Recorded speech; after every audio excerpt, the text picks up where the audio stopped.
मार्मिक संस्मरण। सारंगी का पंचकुंडीय यज्ञ। एक बार गुरुदेव ने हमसे कहा कि बेटा पेटलावत की तरफ कुछ कार्य करता है। उन्होंने सारंगी में एक 5 कुंड का यज्ञ रखा है, तो चला जा। हमने कहा, गुरुदेव सारंगी कहाँ है, कैसे जाएंगे? उन्होंने तपोभूमि में जो भी कार्यकर्ता थे उनको बुलाकर पूछा, तब हमको बतलाया कि यहाँ से तुमको रतलाम जाना है, वहाँ से आगे बामनिया स्टेशन आएगा, उस पर उतर जाना। बामनिया स्टेशन पर गाड़ी 9 बजे पहुँचती है, वहाँ पर बस खड़ी मिलेगी, वह तुमको सारंगी पहुँचा देगी।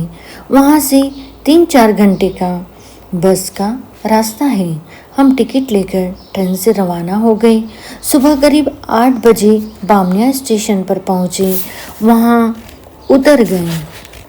बामनिया स्टेशन जंगल में था, वहाँ पर पानी भी नहीं था।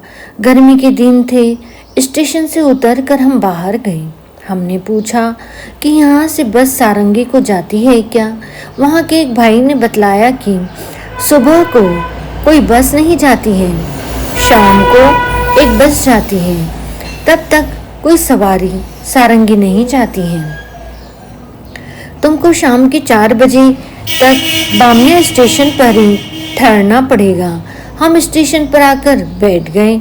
हमने सोचा आज हम फंस गए, यहाँ पानी भी पीने को नहीं है, गर्मी के दिन है, हमारे पास कोई पानी का बर्तन भी नहीं है। हम बड़े परेशान थे। करीब 11 बजे स्टेशन मास्टर अपने क्वार्टर पर गए। हम भी उनके पीछे पीछे चल दिए। जब स्टेशन मास्टर क्वार्टर पर पहुँचे, हम भी वहाँ पर पहुँच गए। हमने कहा, बाबूजी हमको प्यास लगी है, थोड़ा पानी पिला दें, आपकी बड़ी कृपा होगी। उन्होंने हमारी तरफ देखा और भीतर से ही एक लोटा पानी लाकर पिला दिया और हमसे पूछा, भोजन कर लिया होगा? हमने कहा, यहाँ पानी भी नहीं मिलता, तब भोजन भी कहाँ मिलेगा? यहाँ पर कोई दुकान भी नहीं है, भोजन कहाँ से करें? हमको सारंगी जाना है, परंतु बस शाम को मिलती है, तब तक स्टेशन पर ठहरेंगे। अगर आप एक बाल्टी पानी की व्यवस्था हमको करा दें, तब आपकी बड़ी कृपा होगी। उनको हम पर दया आ गई और उन्होंने कहा, आओ भीतर क्वार्टर में आ जाओ, हमारे साथ भोजन करो और क्वार्टर में ही विश्राम करना। पानी क्या, जिस भी चीज़ की आवश्यकता हो हम व्यवस्था बना देंगे, तुम चिंता नहीं करो।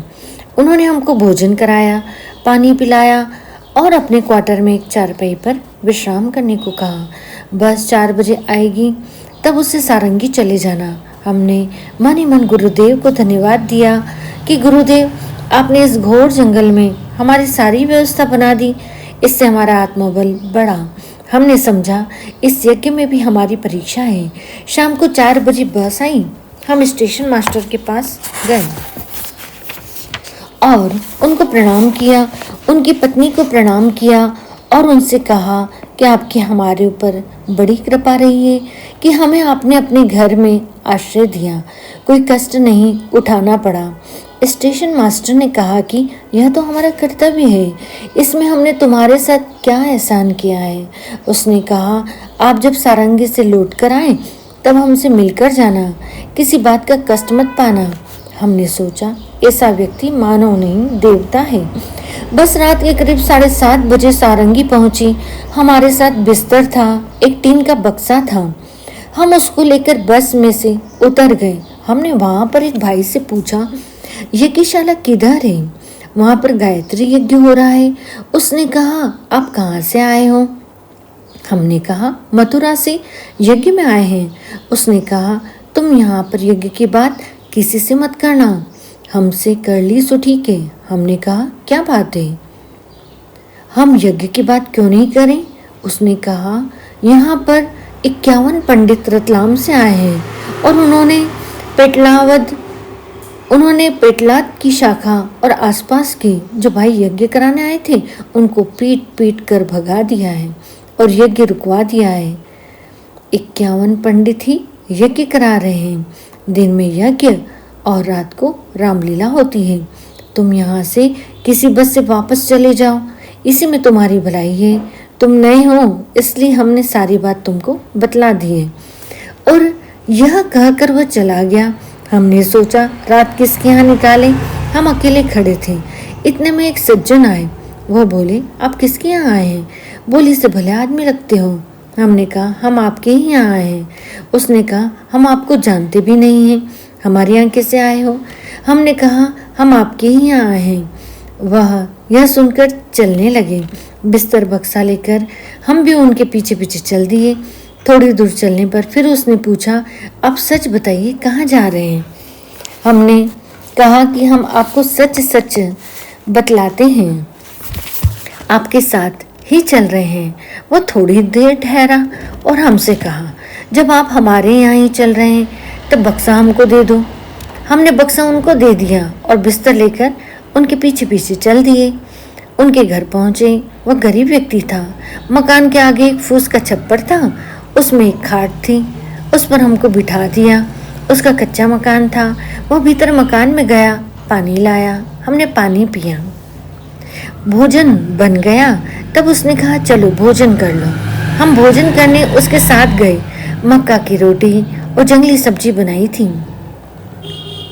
भोजन कर रहे थे। इतने में उसने कहा, महाराज गाय का दूध है, आप कहें तो थोड़ा ले आए। हमने कहा, दूध तो ले आओ। वह एक कटोरा गाय का दूध ले आया और कहा कि हमारे पास गुड़ है, आप चाहें तो दूध में थोड़ा गुड़ डाल दें। हमने कहा, गुड़ तो स्वास्थ्य के लिए अच्छा है, थोड़ा गुड़ ले आओ। वह गुड़ लाया। हमने गुड़ को दूध में मिलाया और उसमें मक्का की रोटी मसल कर डाली। दूध और मक्का की रोटी हमने खाई। ऐसा स्वाद आया जो 36 व्यंजनों में भी नहीं आता है। भोजन करके हम बाहर छप्पर में खाट पर लेट गए। वह भी भोजन करके आया। उसने हमसे कहा, महाराज हमारे यहाँ यज्ञ हो रहा है जिसमें 51 पंडित रतलाम के हैं। वह यज्ञ करते हैं। गायत्री परिवार वालों का यज्ञ था, परंतु उन पंडितों ने कब्जा कर लिया है। वह पंडित ही यज्ञ करते हैं, वही मंत्र बोलकर आहुति देते हैं, मन ही मन मंत्र बोलते हैं। इसी बात पर झगड़ा था कि गायत्री मंत्र मन ही मन में बोलना चाहिए। उसने हमसे कहा, चलो रात को रामलीला होती है, रामलीला देखने तुम हमारे साथ चलो। हमने कहा, हम अवश्य चलेंगे। रास्ते में बातें करते जाते थे। उसने कहा, आप तो मथुरा के पंडित जी हो, प्रवचन करना भी जानते हो। हमने कहा, हाँ हम प्रवचन करते ही हैं। बातें करते चले गए जहाँ रामलीला हो रही थी। वहाँ पर पहुँचे। रामलीला जब तक आरंभ नहीं हुई थी, रामलीला के प्रबंधक से उस व्यक्ति ने बात की और हमारे बारे में बताया तथा हमारे प्रवचन के लिए थोड़ा समय उनसे ले लिया। रामलीला आरंभ हुई। थोड़ी देर बाद हमको मंच पर बुलाया गया जहाँ पर राम लक्ष्मण सीता माता बैठे थे। हमने जाकर उनको साष्टांग प्रणाम किया। पास में ही हमारे बैठने के लिए कुर्सी डाली गई थी, उस पर हमको बैठना था। हमने कहा, हम मंच पर नीचे बैठकर प्रवचन देंगे, भगवान राम के सामने कुर्सी पर हम नहीं बैठेंगे। जब हमने यह कहा तब भगवान राम ने कहा कि नहीं, आप कुर्सी पर बैठकर ही प्रवचन करें। हमने कहा, जब भगवान राम ही कहते हैं तब हमको कुर्सी पर बैठना ही चाहिए। और कुर्सी पर बैठकर हमने गायत्री मंत्र बोला और गुरुदेव को याद करके रामायण पर ही प्रवचन देना शुरू कर दिया। हमने प्रवचन में यही कहा, भगवान राम के जीवन चरित्र से हमको शिक्षा लेनी चाहिए और जो रामलीला देखते हैं उसके शिक्षण को अपने जीवन में उतारना चाहिए, तभी रामलीला देखने का लाभ मिलेगा। हमने रामायण के शिक्षण पर जो गुरुदेव से सीखा था उसी को बोलते रहे। आधा घंटा हमारा पूरा हो गया। हमने अपना प्रवचन वहीं बंद कर दिया। हमने कहा, हमको आधा घंटा का समय दिया गया है, वह पूरा हो गया। इस पर वहाँ की जनता चिल्लाई, नहीं पंडित जी, आपका प्रवचन आज होगा। हमने कहा, अभी इस प्रवचन में 1 घंटा और लगेगा। तब भी जनता ने कहा, 1 घंटा क्यों, 2 घंटे भी लगे तब भी हमें कोई हर्ज नहीं। हमने प्रवचन पुनः प्रारंभ किया। माता पिता का क्या कर्तव्य है, भाई भाई का क्या कर्तव्य है, सास बहू का, समाज का क्या कर्तव्य है। जो अपने कर्तव्यों को पूरा करता है वही धार्मिक है। भजन पूजन रामायण देखने वालों को आज कर्तव्य नहीं दिखता। जो रामायण के शिक्षण को अपने जीवन में धारण करता है वही अध्यात्म का लाभ उठाता है। भगवान राम, भरत, लक्ष्मण और शत्रुघ्न चारों भाइयों के समयानुसार सारे संस्कार संपन्न हुए थे। आप भाइयों को भी बच्चों के संस्कार कराने चाहिए, बच्चे तभी संस्कारवान बनेंगे। रामायण का पूरा शिक्षण बतलाया और कहा भगवान राम के जीवन चरित्र को अपने जीवन चरित्र में धारण करना चाहिए, तभी रामलीला देखना सार्थक होगा। वहाँ की जनता रामायण के उद्देश्य को समझकर बहुत प्रसन्न हुई। अब हमने पंडितों के बारे में कहना प्रारंभ किया कि आप भाई बहन नहीं जानते, हम पंडित हैं और पंडितों की सारी बातों को जानते हैं। हम पंडित गायत्री मंत्र जोर जोर से इसलिए नहीं बोलते कि जितने पंडित यज्ञ में बैठते हैं वे गायत्री मंत्र जानते ही नहीं हैं। आप ही बताएं, 10-11 पंडित यज्ञ में बैठते हैं, सब मन ही मन मंत्र बोलते हैं, एक साथ सभी का मंत्र कैसे समाप्त हो जाता है? आप सब भाई बहन मन ही मन गायत्री मंत्र बोलकर देखिए, किसका पीछे किसका आगे रहेगा। फिर एक साथ स्वाहा की आवाज कैसे बोलते हैं? यह गलत है और इसका एक कारण यह है कि सारे पंडित गायत्री मंत्र बोलना नहीं जानते हैं। अपने नातेदार रिश्तेदारों को परिवार वालों को ले आते हैं, उन्हीं को यहाँ बिठाते हैं, उन्हीं से वेद पाठ कराते हैं। आप देखते हैं उनके सामने वेद की पुस्तक खुली रहती है और जो भी आता है उससे कहते हैं आज नाश्ता ठीक बनवाना, आज हलवा बनना चाहिए। भोजन पर ही उनका ध्यान रहता है। आप चाहे तो अभी जितने पंडित यज्ञ तथा वेद पाठ कराते हैं हमारे सामने उनसे गायत्री मंत्र बुलवाएं। सारे पंडित नहीं बोल सकते हैं। वेद पाठ करने वाला कोई भी पंडित वेद पाठी नहीं है। भोजन करने वाले दान दक्षिणा लेने वाले पंडित हैं। अपना उल्लू सीधा करने के लिए भोली जनता को बहकाते हैं। आप अभी हमारे सामने जो 51 पंडित रतलाम से आए हैं उनको बुलाएं और हमारी बात सही नहीं हो तो हमको जो सजा चाहे दे सकते हैं। लड़कों को यह बात बहुत पसंद आई। आज के लड़के गप सुनना ही नहीं चाहते हैं। भगवान राम ने यह किया, कृष्ण ने यह किया, वह चाहता है कि हमको क्या करना है। हमने जब पंडितों को बुलाने को कहा तब सबको समझ में आ गया और सबने एक स्वर में कहा पंडितों को बुलाओ और उनसे गायत्री मंत्र सबके सामने बुलवाएंगे। जब पंडितों ने सुना तब बात सच्ची थी। उनमें से आधे पंडित ही गायत्री मंत्र जानते थे। जब पंडितों ने सुना तब वह वहां से रात में ही भाग लिए। लड़कों ने पंडितों को तलाश किया मगर पंडित नहीं मिले। अब लड़कों ने वहां आकर कहा पंडित तो नहीं है। वह यह सुनकर कि गायत्री मंत्र बोलना पड़ेगा भाग गए। अब वहां की जनता ने हमसे कहा पंडित जी, पंडित तो हमारे भाग गए। आपका प्रवचन सुनकर हम पर बड़ा ही प्रभाव पड़ा है, क्या आप यज्ञ करा सकते हैं? हमने कहा क्यों नहीं, हम पंडित हैं और यज्ञ कराना तो पंडितों का कर्तव्य है। सारी जनता ने हमसे कहा कल सुबह यज्ञ कराना है। हमने कहा कल सुबह आप गांव वाले सभी भाई बहन स्नान करके कपड़े बदल कर आए, आप सभी भाइयों से यज्ञ कराया जाएगा। सारी जनता ने कहा पंडित जी क्या हम यज्ञ कर सकते हैं? हमने कहा क्यों नहीं कर सकते, यज्ञ करने का सबको अधिकार है। सुबह सारी जनता स्नान करके आई, हमने यज्ञ कराया, सबको यज्ञ पर बिठलाया। जब हमारी यज्ञ पद्धति लोगों ने सुनी तो भारी प्रसन्नता हुई। सबने कहा यज्ञ हो तो ऐसा होना चाहिए।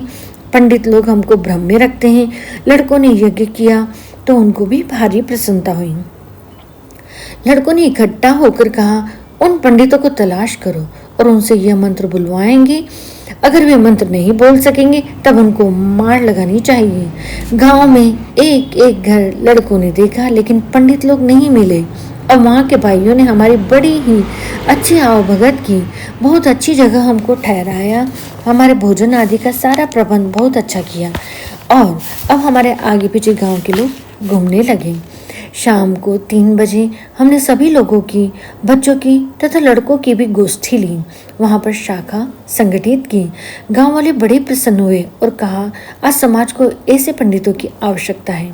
शाम को प्रवचन हुआ, उसका वहाँ की जनता पर बहुत प्रभाव पड़ा। इधर पंडित भूखे प्यासे जंगल में घूम रहे थे। रात को हमको अकेला देखकर एक पंडित आया। उसने कहा हम लोगों के पास पैसा भी नहीं है, कम से कम हमको किराया दिलवा दो तो आपकी बड़ी कृपा होगी, हम अपने घर पहुंच जाएंगे। हमने कहा भविष्य में कहीं भी गायत्री यज्ञ हो तो ऐसा व्यवहार मत करना। जैसा आपने सारंगी में गायत्री परिवार वालों से किया है। उन्होंने माफ़ी मांगी। हमने वहाँ के लड़कों को बुलाया, उनसे कहा भाई ये पंडित हैं, इनसे भूल हो गई है, माफ़ी मांग रहे हैं, आपके सामने भी माफ़ी मांग लेंगे, अब इनको माफ़ करो, इनको रतलाम तक का किराया दे दो। पंडितों को किराया दिलवाया, तब रतलाम वापस पहुँचे। उन पंडितों को अच्छा सबक मिल गया। हमने कहा सुबह पूर्णाहुति में सभी बहन भाइयों को आना है और सबको दक्षिणा देनी है। दक्षिणा में हमको पैसा धन नहीं चाहिए। आप बहन भाइयों को एक एक बुराई छोड़नी है और एक एक अच्छाई ग्रहण करनी है। जितनी बुराइयां आप छोड़ेंगे, हम अपने गुरु को बतलाएंगे कि सारंगी वालों ने इतनी बुराइयां छोड़ी, इतनी दक्षिणा दी, तब वह बहुत प्रसन्न होंगे। आप सब सोचकर आए। सुबह पूर्णाहुति हुई। सभी गांव वालों ने बताया अनुसार दक्षिणा दी। गुरुदेव हमको बतलाते रहते थे कि बेटा यज्ञ में दक्षिणा बुराइयों की लेनी चाहिए, धन की नहीं। इसलिए हमने बुराइयों को छुड़वाया। सारे दिन सारे गांव वालों से मिला। गांव में कोई बीमार था, उसके घर गए, उसको देखा, सबसे उनके परिवार वालों के विषय में पूछा। सबने कहा हमको ऐसा लगता है पंडित जी कि हम लोगों का आपसे कितने जन्मों का संबंध है। हमारा विदाई का समय आया। सारे गांव के भाई बहन लड़के इकट्ठे हो गए और हमको फूल मालाओं से लाद दिया। मना करने पर भी 1100 रुपये विदाई दी। जब हम विदा हो रहे थे, सारा गांव रो रहा था। जो लड़के राम लक्ष्मण भरत आदि बने थे वह भी थे। ऐसा लग रहा था जैसे भगवान राम अयोध्या से वनवास जा रहे हों। हमारी भी आंखों से आंसू आ गए। जब हमने वहाँ की जनता से प्रेम किया, तो वहाँ की जनता ने भी हमसे प्रेम किया। वापस स्टेशन पर आना था। हमारे साथ 2 बस भरकर आई, जिसमें भाई बहन वामनिया स्टेशन तक हमको पहुंचाने आए। जब हम वामनिया स्टेशन पर आए, तब हम स्टेशन मास्टर से मिले और साथ आए सभी भाई बहनों को बतलाया कि ये स्टेशन मास्टर नहीं है, यह तो संत हैं, ऋषि हैं। इनकी हमारे ऊपर बड़ी कृपा रही, वरना हम तो जंगल में भूखे प्यासे ही मर जाते। सब भाइयों ने स्टेशन मास्टर के चरण छुए और मालाएं पहनाई। स्टेशन मास्टर ने कहा यह क्या हो रहा है? हमने कहा यह आपकी सज्जनता का फल है। आपने अपना कर्तव्य पूरा किया। आपसे हमारी कोई जान पहचान नहीं थी। आपने हमारे साथ ऐसा व्यवहार किया जैसे हम आप दोनों ने एक ही माँ के पेट से जन्म लिया हो। हमको गाड़ी में बिठा दिया गया। रास्ते में विचार करते आए कि हमको गुरुदेव ने क्या बना दिया। हमने गुरुदेव का सहारा पकड़ा तो अपना जैसा बना दिया। भगवान राम को, कृष्ण को बनाने वाले उनके गुरु थे, हमको भी बनाने वाले हमारे गुरु थे। गुरुदेव के सहारे से हम क्या बन गए? गुरु की शक्ति की सभी धर्मशास्त्रों में महिमा गाई गई है। गुरु चाहे तो चींटी से हाथी और राई से पहाड़ बना सकता है। गुरु के कार्यों में अपना मन, शरीर, बुद्धि जो कुछ है सब लगाए और गुरु की सारी शक्ति के अधिकारी बने। गिव एंड टेक, दो और लो का सिद्धांत चलता है। कोरे यज्ञ और फूल माला से काम नहीं चलेगा। गुरु का सहारा पकड़कर कोई भी व्यक्ति हमारे जैसा ऊंचा उठ सकता है। बेल जब पेड़ का सहारा लेती है तो कितनी ऊंची उठ जाती है। कठपुतली जब हाथ का सहारा लेती है तब कैसा तमाशा दिखाती है। पतंग उंगली का सहारा लेकर आसमान में उड़ती है। गुरु का सहारा लेकर गुरु जैसा बना जा सकता है, लेकिन उसकी एक शर्त है और वह है सच्चा समर्पण। अपना शरीर, बुद्धि, मन, धन जो कुछ भी अपने पास है सब गुरु के कार्य में लगाना पड़ता है। हम जब तपोभूमि आए तब गुरुदेव को तथा माता जी को सारी बातें बतलाई। गुरुदेव ने कहा निर्भय होकर हमारा काम कर, मैं हमेशा तुम्हारे साथ रहूंगा, तुम्हारी वाणी से ही बोलूंगा। हम हमेशा यही सोचते हैं कि गुरुदेव हमारे साथ हैं, हम अकेले नहीं हैं। गुरुदेव तथा वंदनीय माता जी हमारे साथ हैं, हमेशा हम उनका ही स्मरण करते रहते हैं। चिंतन से चरित्र और चरित्र से व्यवहार बदलता है। हमारा चिंतन हमेशा गुरुदेव माता जी के चरण कमलों में ही रहता है। गुरुदेव हमसे हमेशा एक ही बात कहते थे कि ऊंचे विचार जब भी आवे समझना चाहिए कि हम गायत्री मंत्र का जाप कर रहे हैं, और जब ऊंचे कर्म करें तब समझना चाहिए कि हम यज्ञ कर रहे हैं। ऊंचे विचार और ऊंचे कर्म ही गायत्री और यज्ञ है। स्थूल गायत्री और यज्ञ तो प्रतीक मात्र हैं। मुख्य उद्देश्य तो हमारा विचारों को बदलने का है। जब तक विचार नहीं बदलेंगे तब तक समस्याओं का हल नहीं हो सकता है।